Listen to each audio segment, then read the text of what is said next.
Have you ever walked into a room and felt the noise pressing against your calm, as if every voice was competing to prove its worth? Yet somewhere, one person says nothing and somehow owns the space. Real strength doesn't announce itself. It watches, waits, and moves when everything else has worn itself out.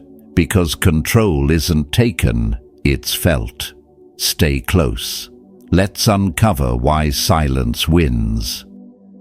As we step into the first chapter, imagine standing in a world so loud it forgets how to listen. A world where people mistake volume for power, where the ones who shout the most are often the ones most desperate to be heard. You can feel it in any crowded room, the tension, the noise, the endless need to prove, to dominate, to be seen. Yet somewhere in that storm, one person says nothing, and somehow everyone turns to them. That's not coincidence, that's control. In a world addicted to noise, silence is rebellion. The louder they shout, the more they reveal their fear. The quicker they threaten, the more they expose their insecurity. But the one who stands still, who lets his calm become his armor, moves with a power that cannot be borrowed or faked. Marcus Aurelius once wrote, "The nearer a man comes to a calm mind, the closer he is to strength." That is where true power begins, not in expression, but in control. Now imagine a man who no longer needs to prove anything. He doesn't argue, he doesn't rush to defend, he doesn't announce his worth because he already knows it. That man has already won before the fight begins. His silence becomes a mirror that unsettles others. They see themselves in it, their doubts, their fears, their illusions. And they mistake your calm for mystery, your restraint for dominance.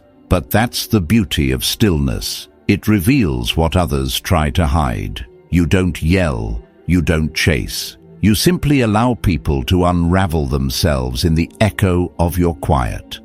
You give them no reaction, no emotional crack to slip through. Because in the absence of your energy, they are forced to confront their own. That's not passivity, that's mastery. Epictetus reminded us, no man is free who is not master of himself. And mastery is not born in peace. It's forged in the fires of restraint, through humiliation, through loss, through every moment when you could have spoken but chose not to. Each silence becomes a sharpened blade. Each pause becomes power unseen but deeply felt. From here, the lesson evolves. Silence isn't avoidance, it's strategy. The art of waiting 10 steps ahead while others stumble over the next one. The impatient move first, the wise prepare. Machiavelli may have written of it, but the Stoics lived it. They understood that brute force wins battles, but clarity and concealment win wars. Power doesn't roar, it watches. It moves in quiet precision, like the tide advancing in slow inevitability. When you no longer need to be seen, the world starts to look for you. That's how you command a room, not by shouting for attention, but by embodying quiet certainty. Presence, not performance. They feel it before they understand it. That's not intimidation through aggression. It's command through composure. At this stage, the message deepens. The world rewards those who resist the urge to show their hand, the ones who can keep building quietly, deliberately, without asking permission. Because once you've mastered silence, you've mastered yourself. And when you've mastered yourself, there's nothing left for anyone to use against you. The Stoic doesn't seek validation. He seeks alignment with reason, with patience, with his inner calm. Power is not in what you say, it's in what you choose not to. The one who can stand still when others lose their balance already rules the room. Seneca said, "He who is brave is free." And bravery sometimes means saying nothing when everyone else is desperate to be heard. So let them talk, let them doubt, let them wonder who you've become. They won't understand that silence isn't retreat, it's preparation. That stillness isn't fear, it's focus. Keep your tone steady. Guard your energy. Hold your vision close. Because while others waste themselves proving, you are preparing. Preparation wins before the battle even begins. And when the moment comes, when noise finally burns itself out, you'll find that the calmest one in the room already holds the crown.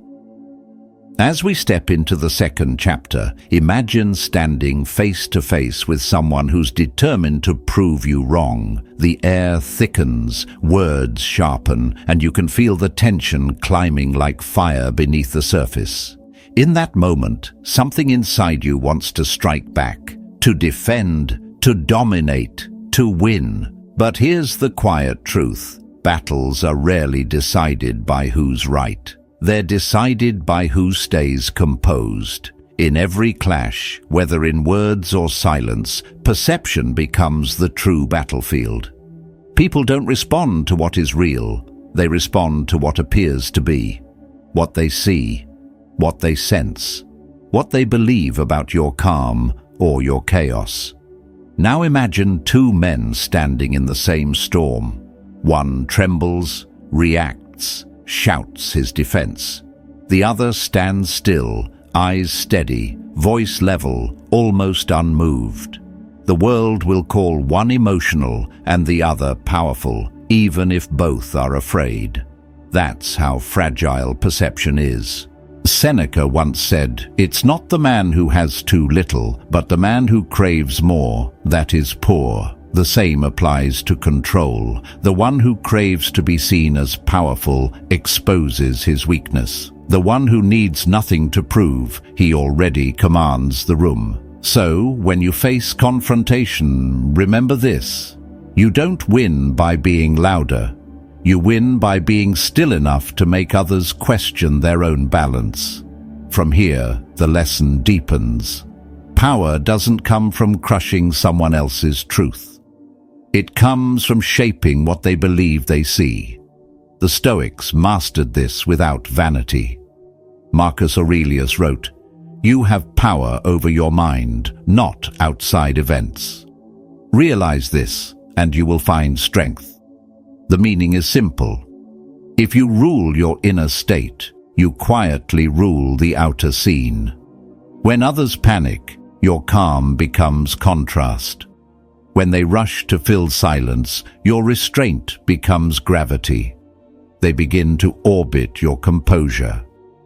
And while they drown in explanations, you stay still and let their noise work against them. Every rushed word becomes a step into their own snare. You're not deceiving them, you're simply allowing their own chaos to do the work for you. Picture a meeting, a heated debate, a negotiation that's beginning to slip out of control. Everyone's talking over each other. One person cuts in, voice steady, tone measured, eyes calm. They don't argue, they listen, they wait. That pause alone shifts the energy in the room. Suddenly, the loud ones sound nervous, the calm one looks certain, and that single moment of composure rewrites the entire perception of strength. In a society addicted to noise, silence becomes the highest signal of confidence. The one who appears unbothered is seen as wise. The one who holds stillness when others unravel is remembered as formidable. At this stage, restraint becomes strategy. It's not about deception. It's about discipline, the kind that chooses presence over reaction. You don't need to expose the truth. You only need to guide how it's seen. Let them rage. Let them over-explain. Let them perform. You remain the stillness that unsettles them, because the more they move, the more unstable they look. And the quieter you remain, the more solid you become in their eyes. That is the paradox of power. The less you reveal, the more they imagine, and what they imagine will always be greater than what you could ever say. So carry yourself as if you already know the outcome. Let your posture speak before your words do. Your calm is not emptiness, it's control. Your silence is not retreat, it's design. Remember, the strongest presence in any room isn't the one making the most noise, it's the one who has nothing left to prove. In a world obsessed with spectacle, the one who refuses to perform becomes the most feared. That's when you stop needing to fight. You simply become the presence no one dares to challenge. Advancing to the third chapter, imagine standing before a storm you refuse to fight head-on. The thunder tempts you, the wind provokes you, and every instinct screams to strike back. But you don't. You watch, you measure, because you understand something most never learn. Direct confrontation feels brave, but it's almost always a trap. It feeds the ego, it fuels resistance, and in the end, both sides lose clarity. The Stoics taught that when you wrestle with someone's chaos, you risk becoming part of it. True power doesn't collide with another's nature. It flows around it, quiet, patient, inevitable. Now picture a chessboard. The impatient player moves first, loud and proud. The wise one waits, shaping the game without lifting a sword. The pieces shift, not because of brute strength, but because of foresight. Seneca once said, "He who is brave is free." But bravery doesn't always roar. Sometimes it's the calm hand rearranging the field, while others exhaust themselves attacking ghosts. Real strength lies not in breaking people, but in bending the world around them until their own choices lead them exactly where you intended. The battlefield is not always made of dirt and steel. Sometimes it's built of silence, patience, and invisible design. From here, the art of subtle control begins. You don't need to force someone to change. You simply reshape the space they move through. Change the conditions, and the person adjusts without realizing it. A Stoic understands that we cannot rule another's mind, but we can influence the environment that guides it. Think of life as a series of rooms. Each decision is a door. You don't shove someone through. You rearrange the hallway until walking your way feels like their idea. A rescheduled meeting, a quiet delay, the subtle removal of one ally, all minor ripples that together create a tide. And by the time they sense the shift, it's too late. They are already moving to your rhythm. Marcus Aurelius reminded us, the impediment to action advances action. What stands in the way becomes the way. That's the heart of environmental mastery. You don't meet resistance with resistance, you absorb it, redirect it, and turn it into motion that serves your purpose. You guide outcomes without raising your voice. You win without declaring war. A seasoned negotiator, a silent strategist, a stoic mind, all share this same quiet genius. To shape circumstances until the right move becomes the only move left. Imagine a leader who never yells, never threatens, yet every decision aligns with his vision. His power isn't in command, but in architecture. He designs the space where others' choices unfold. That's not manipulation. It's discipline. Influence through precision. Because to control the environment is to control the outcome without ever touching the person. You don't humiliate your opponent, you exhaust their confusion. You let time and subtlety do the heavy lifting while you stand still, untouchable. At this stage, the battlefield is no longer a location, it's a construct, one you build from patience and foresight. The person who controls the conditions never needs to control the crowd. They simply narrow the paths until every road leads where they want it to. That is the highest form of dominance. Not the domination of another's will, but the mastery of the structure they must operate within. And when things finally fall into place, when victory arrives without resistance or applause, you'll know what true strength feels like. Not force, not fame, but the quiet satisfaction of having changed everything, without anyone realizing when it began.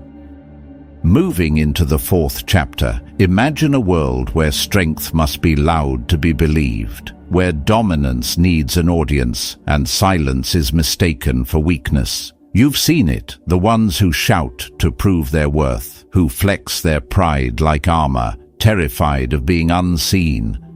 But the most dangerous move is often the quiet one. The Stoics knew this well.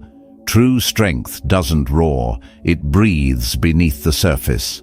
The wise man doesn't parade his power, he conceals it, disciplined, patient, restrained. To appear harmless is not a flaw, it is strategy, it is a blade sheathed in calm.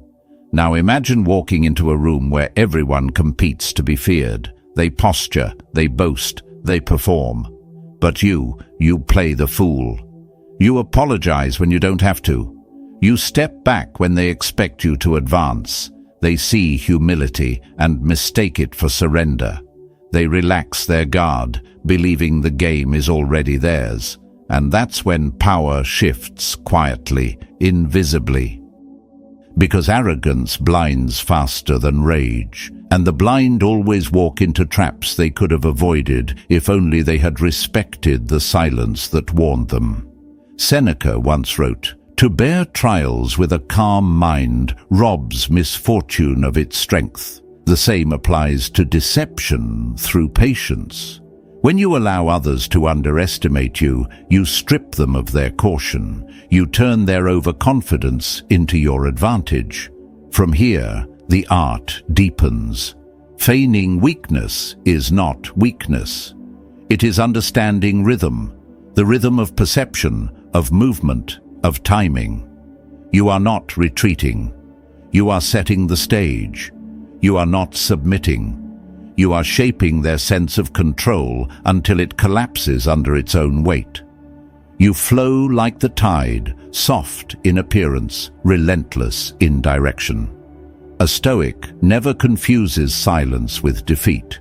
He waits, observes, gathers information others give away freely through their noise. He lets them move first, not out of fear, but wisdom.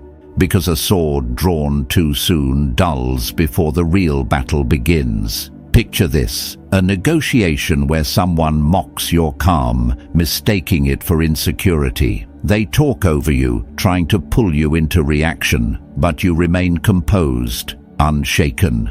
Minutes later, their words start to expose cracks in their position. Their confidence falters. By the time you speak, your words land like quiet thunder, not loud, but final. You win not by overpowering them, but by allowing them to reveal themselves.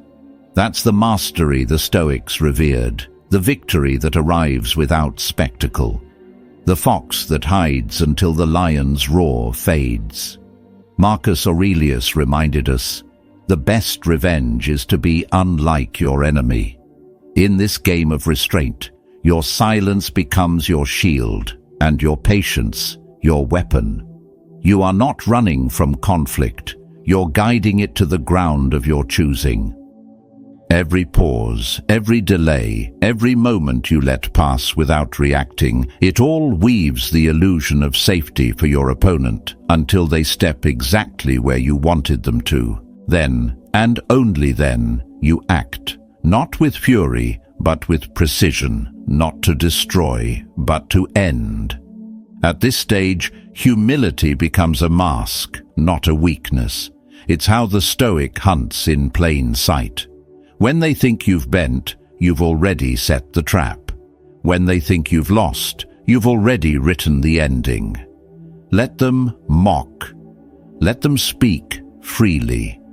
Let them walk into the quiet you've prepared for them. Because your silence isn't hesitation, it's design. And when the moment comes, when you finally strike, it won't be with anger, but with clarity. They will never see it coming, and by the time they do, the game will already be over. For in truth, victory doesn't come from force, it comes from foresight. The battle was never fought. It was simply allowed to unfold exactly as you intended. Entering the 5th chapter, imagine a confrontation you didn't choose but can no longer avoid. The air feels sharp, words hang like blades, and every instinct in you wants to strike or to flee. But the Stoics taught us something different. When you must face conflict, face it fully. No noise, no emotion, just precision. Because half measures don't keep the peace, they keep the wound open. A wounded enemy doesn't disappear. They crawl into the shadows, nursing resentment until it hardens into revenge. And what you thought was mercy becomes negligence. Marcus Aurelius once warned, "The consequences of anger are far more grievous than its causes." The same applies to hesitation. Leave a battle unfinished, and you've already invited its sequel. Now imagine this. You've made your move. You've spoken your truth, drawn your line, and yet some part of you still lingers.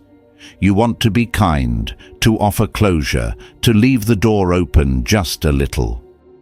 But understand this, what you leave open today becomes your undoing tomorrow. The Stoics called this clarity of finality, not cruelty, not vengeance, but discipline. If you must confront, make the ending clean, cut the thread, walk away with silence, not sentiment. Because every unfinished goodbye becomes an echo that will call you back when you least expect it. The one thing truly within your control is how you end. Let it be complete. At this stage, we learn that peace without boundaries is not peace, it's permission.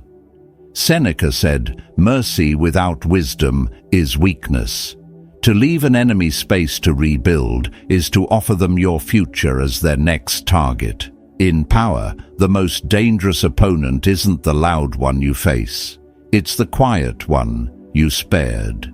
Pain becomes obsession. Obsession turns into strategy. You think they've moved on, but they are simply waiting for your guard to drop. So don't linger in battlefields you've already conquered. Don't revisit wars that no longer deserve your presence. When you walk away, do it like stone, silent, decisive, immovable. You owe no explanations to the chaos you've already outgrown. Picture a Stoic general at the end of a long campaign. His soldiers wait for him to speak, to celebrate, to rest. Instead, he orders the gates closed, the path sealed, the field cleared. He doesn't gloat over victory. He doesn't curse the fallen. He simply ends it. Because real mastery isn't about breaking your enemies, it's about breaking the pattern. The moment you hesitate, they rebuild. The moment you show leniency, they reinterpret your silence as weakness. The moment you offer a second chance, they see the path to strike again. To be decisive is to be free from the cycle, from the noise, from the need to keep proving yourself. The Stoics never taught revenge, they taught resolution. Finality not born of anger, but of wisdom. If you must strike, do it clean. If you must end it without noise. Don't drag your victory into spectacle. Don't turn closure into theater. Simply walk away and let your absence speak for you. Because the sound of something truly finished is quieter than thunder and more permanent. Power at its highest form doesn't shout, it doesn't linger. It ends what must be ended and never looks back. So finish it, not with fury, but with clarity. Not for pride, but for peace. Because when no one dares to reopen the conflict, that's when you've truly won.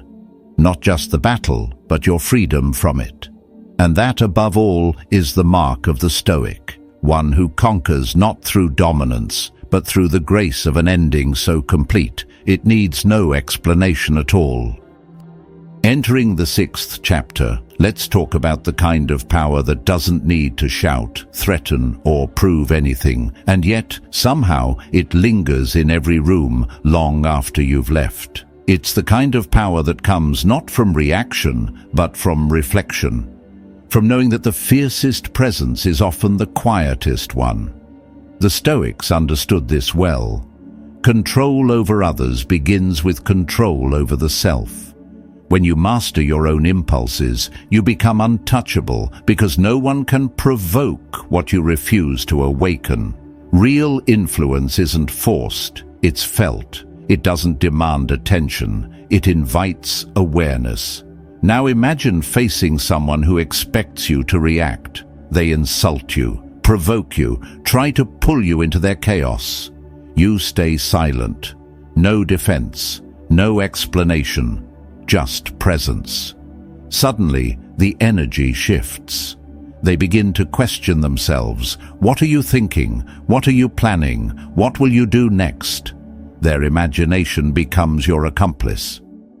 Because the mind fears what it cannot predict. Epictetus once said, "We suffer not from what happens to us, but from our judgments about it." When your silence holds no confirmation, no denial, it becomes a mirror, one that reflects their own fears right back at them. And in that reflection, they begin to unravel. You haven't attacked them. You've simply allowed them to face themselves. From here, the power of ambiguity unfolds. The Stoics knew that stillness can disturb more deeply than aggression. When you raise your voice, you give away your position. But when you say nothing, you create a void. And the human mind cannot stand a void. It will fill it with guesses, with anxiety, with its own stories. Every pause becomes a statement. Every glance becomes a warning. Every absence becomes a shadow that follows them. This is not cruelty. It's discipline. It's clarity. You're not controlling them through fear. You're allowing their own conscience, their own insecurities to do the work for you. Marcus Aurelius wrote, "The best revenge is to be unlike your enemy. To stay unmoved while others spiral is not arrogance, it's mastery, because when they can't read you, they can't control you." Imagine a moment of silence so sharp it cuts deeper than words. A meeting where you say nothing, yet everyone adjusts their tone. A confrontation where you choose calm over noise, and suddenly the other person starts apologizing for their own behavior. That's the power of the psychological mirror. You've said nothing, but you've shown everything. Your restraint has spoken louder than their provocation ever could. You've shifted the balance without lifting a finger. That's the brilliance of stillness. It doesn't destroy, it exposes. At this stage, the lesson becomes clear. You don't always need to fight to win. You just need to hold your silence long enough for others to face the truth they've been avoiding.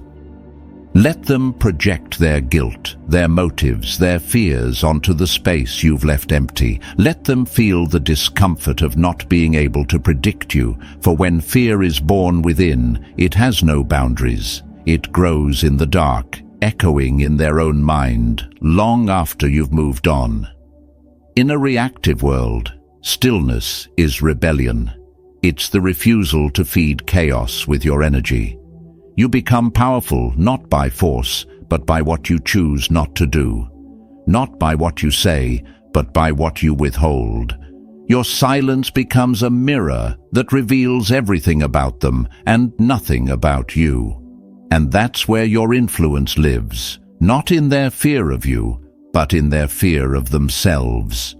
The Stoics called this mastery of the self. The ability to remain steady when others break under the weight of their own noise. Because in the end, it's not your voice that makes you powerful.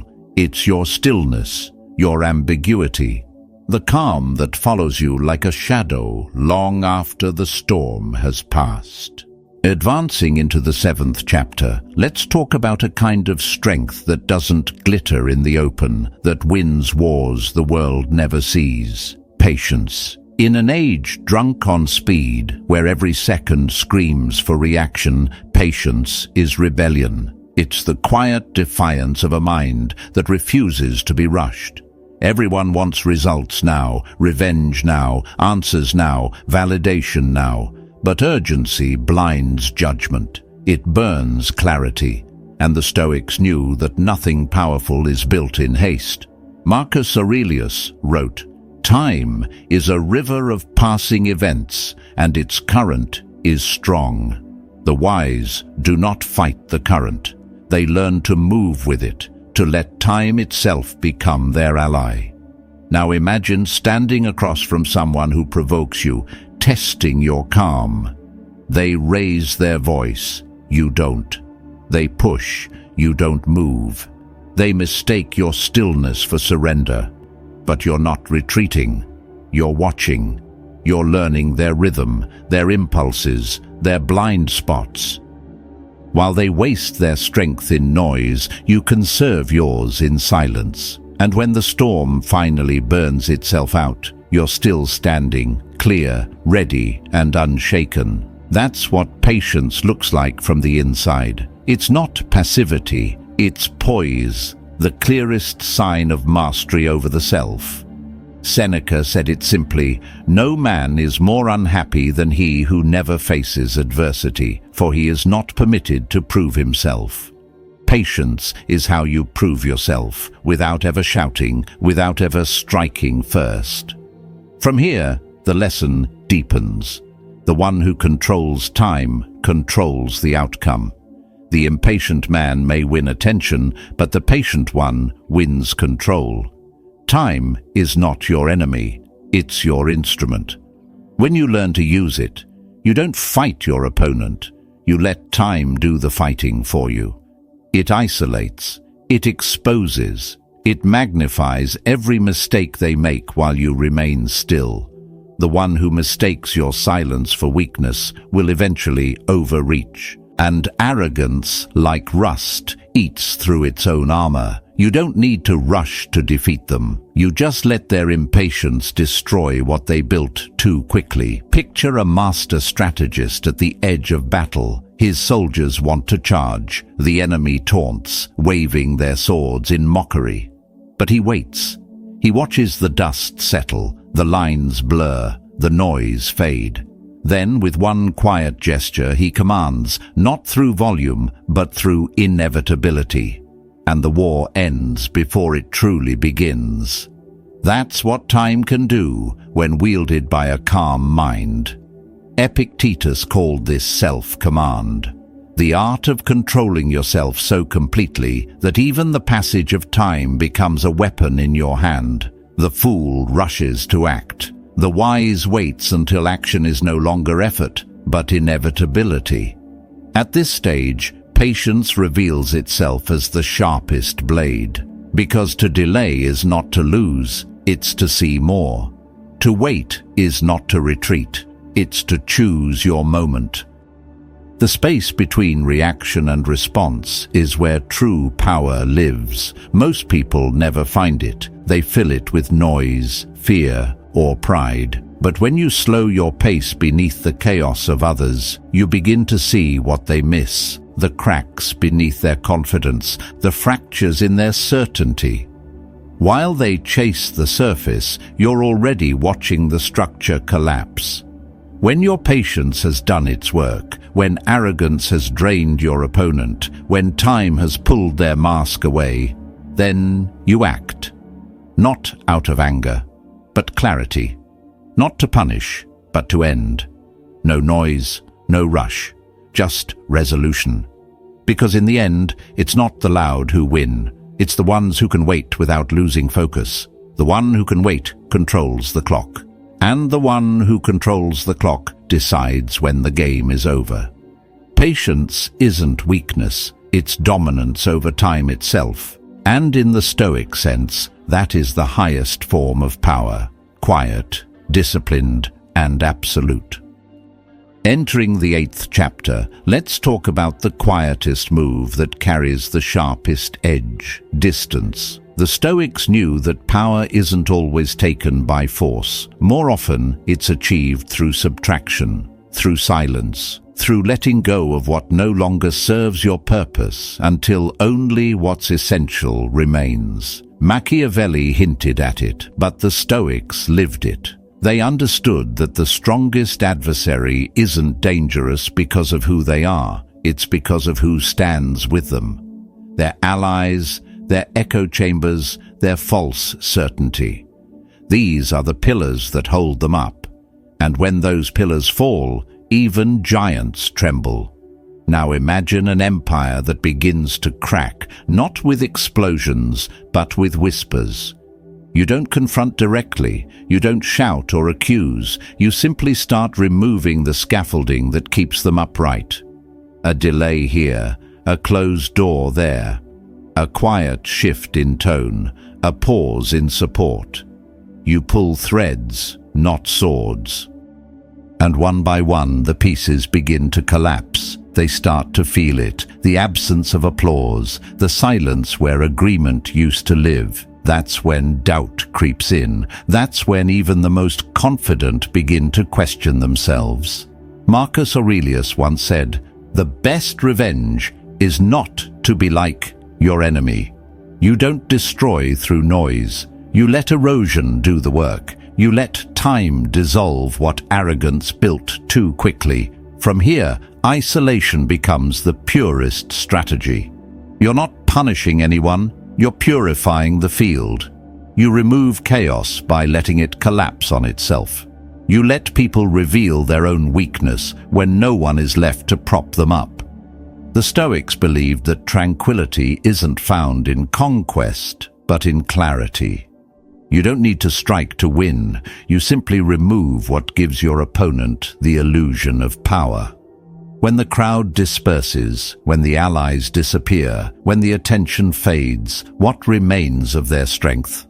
Nothing but fear. And fear, when faced alone, devours its host. Picture the scene. A man once surrounded by voices now sits in silence. The room that once echoed his certainty now hums with doubt. He looks around and realizes there's no one left to defend him. You didn't raise a hand.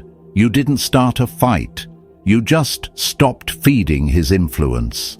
That's the quiet victory, the one earned through restraint, patience, and foresight. Seneca called it the art of governing the self before governing others. You mastered the field not by domination, but by disappearance. In the end, true dominance isn't measured by how loudly you win, but by how quietly others unravel in your absence. The strongest move you'll ever make is to step back and let the unstable crumble under their own weight. Because isolation doesn't break, it unmasks. And when the noise fades and only calm remains, you'll see what power really looks like. It's not in the shout of victory. It's in the silence that follows, when no one dares to challenge what you've already outlasted. You don't need to be the loudest to be powerful. True strength lives in calm decisions, in patience that protects you and silence that sharpens you. Power is not control over others, but mastery over yourself. When you choose awareness over reaction, everything changes. If this message spoke to you, comment "Stay calm" below.